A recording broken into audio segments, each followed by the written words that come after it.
factor out something. Okay? And it'll make this much easier. Is there something in common between this and that right there? Could we take out a 3 cubed? Okay? Let me tell you, 3 to the 6th is not fun. Definitely not. Okay? Big number.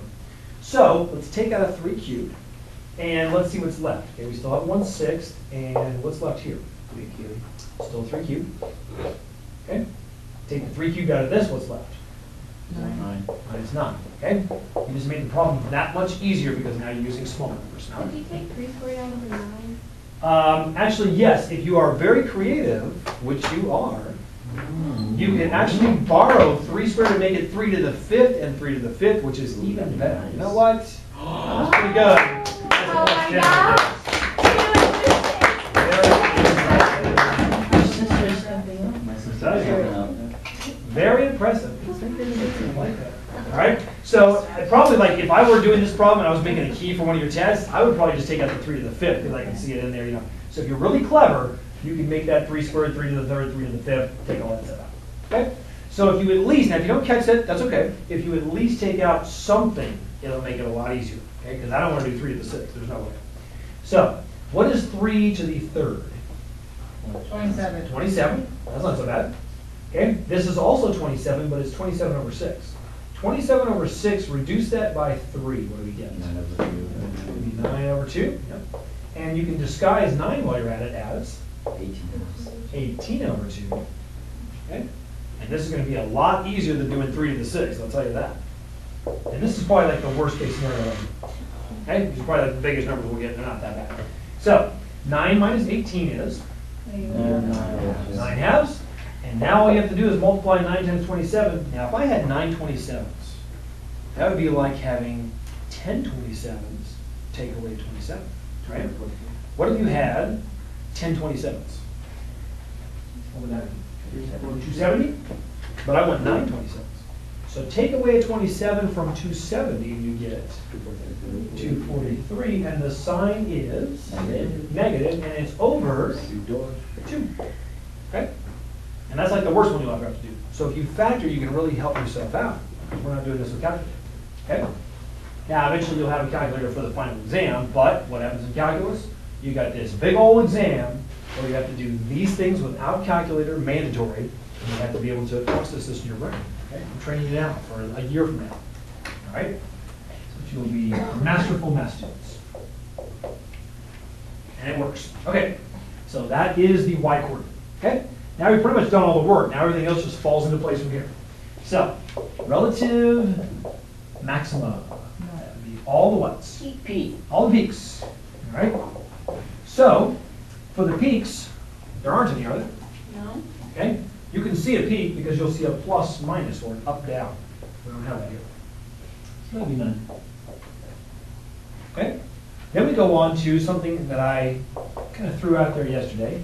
Didn't get into much detail, but an absolute minimum would be The lowest. absolute lowest point, exactly. So this is going to be, and I wouldn't even say lowest valley, I would say specifically lowest point. Let's say it that way. Okay? It actually does not have to be a valley, believe it or not. Okay? Let me give you a little heads up. Because if it was a snake. Okay? Well, here's the case right here. What if I block it off? Because sometimes you just block it off. What if you had a function that only existed between these two places here? And let's say that the function looks like this, okay? Ooh, there's a nice valley, there's another nice valley, there's a lower valley, and then it just dead ends right there. Okay? The lowest point. Relative minimum, relative minimum, relative minimum. That's the lowest relative minimum, but it's not the absolute. The dead end, wouldn't that be the absolute minimum? Yeah. Because it's the lowest point. So here's the deal, okay? And this, we talk about this all the time in calculus. A relative has to be a peak or a valley, guaranteed. But an absolute can either be a peak or valley or just an endpoint. It's just the absolute lowest and the absolute highest. Does that make sense? So relatives can't be endpoints, but absolutes can be endpoints. Okay? Whoever's the lowest wins. Okay? Whoever's the highest wins. All right? So that's the lowest point. And the lowest overall point in this graph was the same thing as this. A relative minimum, the valley, turned out to be the lowest point overall. But you do make a good point about the snake, Stephanie, right? Because in a snake, okay, see that valley right there? That's a relative minimum. What is it, the absolute? All these infinite points that are lower than it over here, right? Okay. So a relative is a valley, a relative minimum. But an So what would be absolute the minimum is the absolute- absolute lowest. Minimum for that.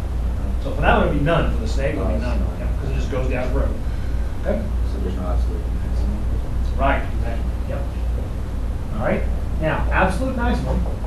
The absolute maximum is not necessarily the highest peak. It's the highest point.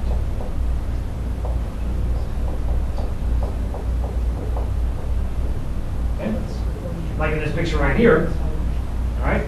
Relative maximum is right there, but the absolute maximum is even higher at the dead end. That endpoint. Okay? Now, in this picture, what do you think about the absolute max in this picture? Infinity and nine. Okay, it just goes up there forever. So you just say none, which it does go to infinity. Usually you just say none in that case. Okay? So there you go. So there's a difference between the absolute and the relative. Relative is any old peak. Absolute is what's the highest place you can get to. All right? And then we have the last two. Why would that be in infinity? I mean, technically it is, but typically it's written as there is no absolute maximum. Because you can't take. If you were doing a test, you would not have to say the absolute maximum is at infinity because you would never get to infinity. You can't ever get to it. It's not enough.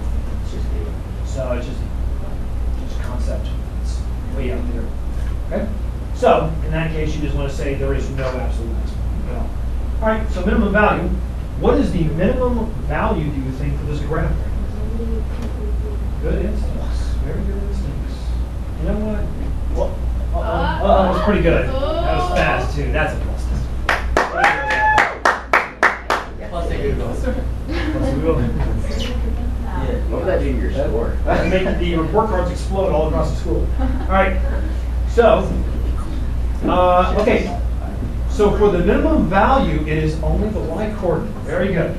The minimum value is how low does this graph go? Now we know it bottomed out here, right? But you don't need the x and y coordinate. It's just saying what is the minimum value? How low did it go? All you need is just that number, and that's it. Okay? So for this one, you can just say how low.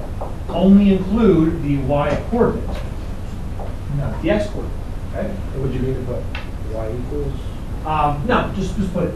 That's good enough right there. It would be okay to put y equals, but you just need a number. That's it. Okay? So it's kind of like saying, how tall is Mount Everest? Okay? How tall is Mount Everest?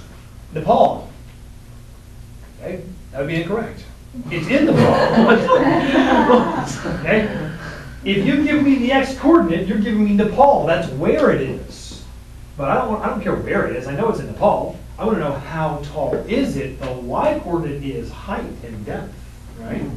So if I ask you how tall Mount Everest is, don't say Nepal. Okay, that's the x coordinate. That's the GPS location. Let's say. Tell me how tall is it? I'm looking for the 29,029 feet. I'm looking for the height. Okay, so that's what this minimum value, maximum value stuff is right here. How tall is it? How low is it? Not where is it? Okay, so that's why you skip that. Okay, max value. All right, maximum value would have to be how high, right? Okay, what's the y coordinate of the height? Well, of course, this one goes up forever. So in this case, you could just say none. It's going to infinity, would just say none. Before 11. All right, how about that? Oh my gosh, oh, commercial ready. Now, The red button. red button.